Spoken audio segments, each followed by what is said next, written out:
đừng với bông mùi មិនណាគេយកបាយអីខ្លះលើសម័យហ្នឹងឯងនៅកំងដៃទៀតមែនតោះងាកមកមើលពីចំណុចសំខាន់តាមប្រភេទរបស់ខ្ញុំអរគុណ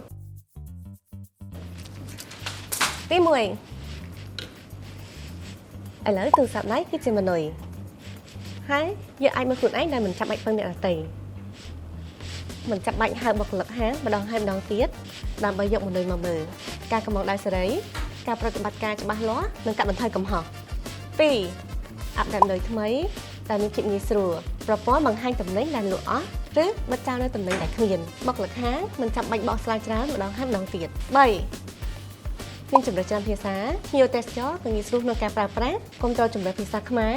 ចិននិងអង់គ្លេសស័ក្តិសមជាមួយនឹងការប្រើប្រាស់ប្រចាំថ្ងៃ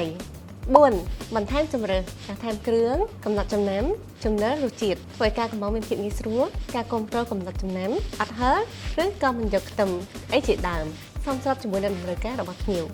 5. ការទូទាត់បានយ៉ាងច្រើនរបៀបនិងមានភាពងាយស្រួលតែទូទាត់ជាមួយសាច់ប្រាក់ ATA, KHQR, UK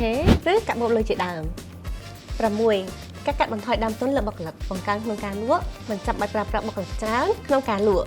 7. ព័ត៌មានការកម្មង់និងបញ្ជូនទៅដល់ចង្ក្រានកាត់បន្ថយការកម្មង់ខុសព័ត៌មានច្បាស់លាស់ពីភ្ញៀវទៅកាន់ចុងភៅបង្កើនល្បឿននិងកាត់បន្ថយកំហុសជ្រើសរើសអំផឥឡូវនេះដើម្បីធ្វើការ scan និងកម្មង់